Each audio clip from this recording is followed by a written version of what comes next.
sommes au début de la première intifada. Un groupe de soldats israéliens est envoyé dans un quartier de Palestine pour établir l'ordre et ils se font attaquer par un groupe de jeunes.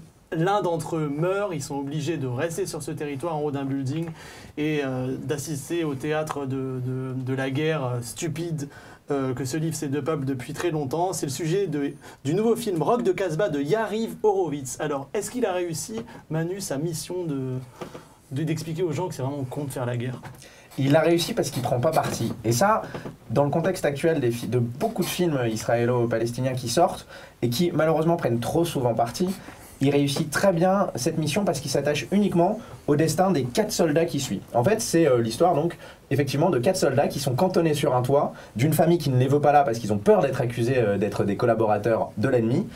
Et donc c'est tous ces rapports d'absurdité, effectivement, de gens qui restent là. Ça rappelle d'ailleurs un film, je sais que tu aimes beaucoup, Lebanon, où ils sont enfermés dans le tank. Et c'est un peu la même... Lebanon étant un peu plus fort et parce qu'il y a cette dimension huis clos. Claustrophobe. Mais là, donc c'est la première intifada, merci de le rappeler, c'est en 1989.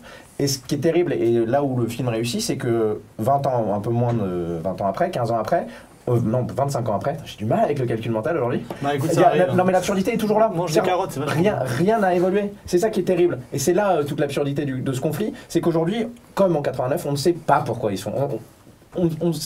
Nous, on ne sait pas, et eux-mêmes ne savent pas pourquoi ils sont là. C'est ça qui est terrible. Et ça, c'est le truc du film, c'est que concrètement, pour moi, ça reste un petit peu un cours d'histoire qui est bien fait, parce que, comme tu l'as dit, ça illustre très bien l'absurdité, c'est neutre, etc.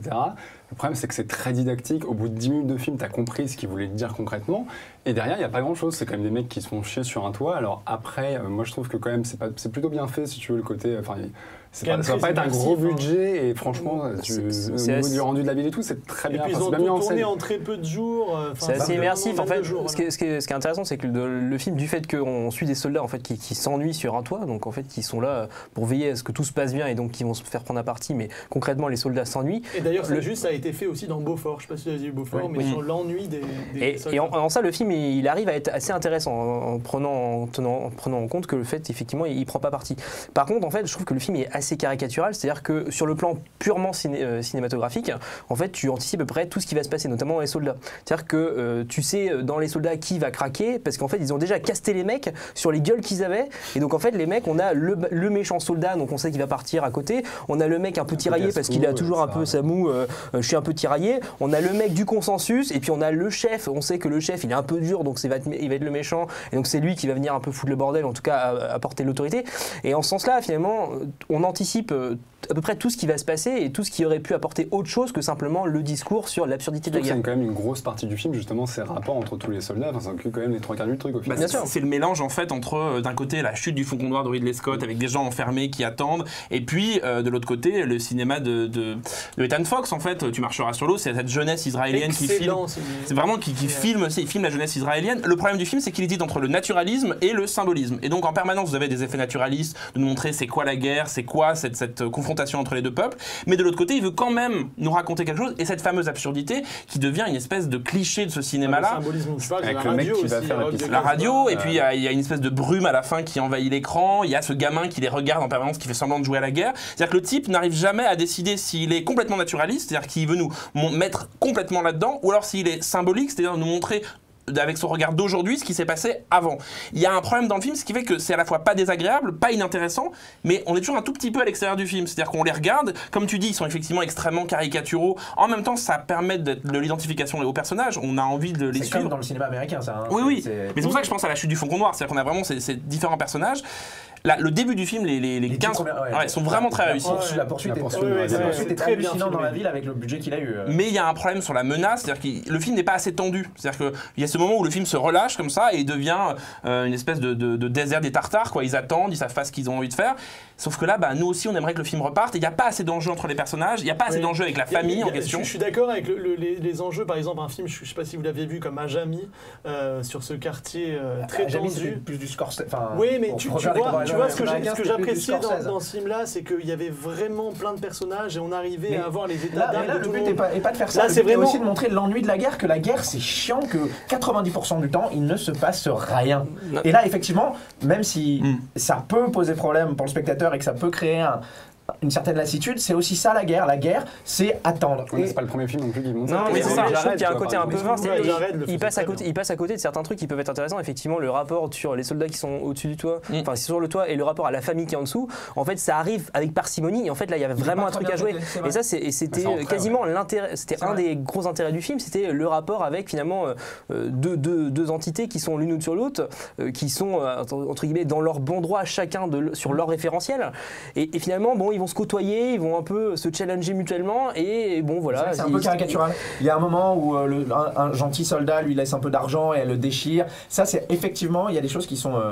Mais le film ne veut pas raconter quelque chose en fait. J'ai l'impression que le film ne veut pas raconter, ne veut pas. Il n'y a pas de dramaturgie. Il y a un côté documentaire. En fait, il y a un côté hyper documentaire. Mais ça, on l'a déjà vu. Moi, le nombre de films israéliens où au bout d'un moment ils prennent plus parti parce que c'est le point de vue d'aujourd'hui. C'est-à-dire qu'on est arrivé à ce constat absurde. Et là, ce cinéma-là, c'est pour ça que le film n'est pas désagréable, mais vraiment pas grand-chose. Il y en a qui prennent vraiment parti. Je me souviens Le Citronnier, c'était quand même limite pro-palestinien quoi quand tu regardes. Mais là, c'est un peu quasiment, hein, c'est-à-dire qu'il a une empathie totale sur le personnage qui était joué par Yam Abbas. En fait, oui. Non, mais en tout cas, moi personnellement, c'est l'un de mes cinémas préférés mondialement. Je trouve qu'ils ont une vivacité, une analyse, une acuité et une façon d'analyser leur actualité hallucinante. Quoi. Ils ont des films que ça soit. En fait, c'est quand ils filment la jeunesse. Mais quand ils filment la jeunesse, il y a des choses qu'on oublie aussi. C'est qu'en Israël, le service militaire, il est obligatoire pour les filles et les garçons. Et c'est bien montré dans le film. C'est des réservistes. Où il y en a, ils quittent le territoire. Il y en a qui arrivent encore plein d'espoir, plein de jeunesse, plein de vie.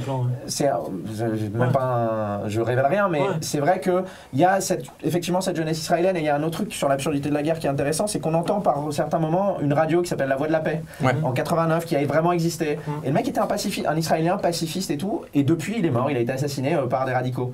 Et c'est ça aussi l'absurdité. Mais ça, il a du mal, il sait pas quoi en faire quand même. C'est-à-dire qu'il le remet plusieurs fois. Mais je pense que c'est peut-être connu c'est en Israël aussi. Oui, c'est ça, mais il y a plein de petites choses bout à bout. Il jette des choses, mais il va pas au bout. Et puis le film a vachement partagé la presse et les médias israéliens. Non, mais en fait, finalement, entre le début du film et la fin du film, on se dit, ok, il dresse un constat que à peu près tout le monde a déjà fait pour peu que les gens soient pas sur le terrain. Et finalement, quel est l'apport du film par rapport au contexte? C'est un film qui veut pas mettre les pieds dans le plat, donc forcément. Oui, mais d'un autre côté, il y a un film palestinien qui est sorti il y a pas longtemps, je sais plus comment il s'appelait, tu vas m'aider, Mehdi, là-dessus, qui prenait vraiment très parti pour les pro-palestiniens avec une infirmière. C'est avec Sabrina Ouazani. Voilà, c'est Inch'Allah, avec une femme enceinte palestinienne qui était maltraitée par les soldats israéliens, qui était très méchant. Et celui-là prenait beaucoup trop parti et m'avait dérangé là-dessus sur le côté. C'est outrancier.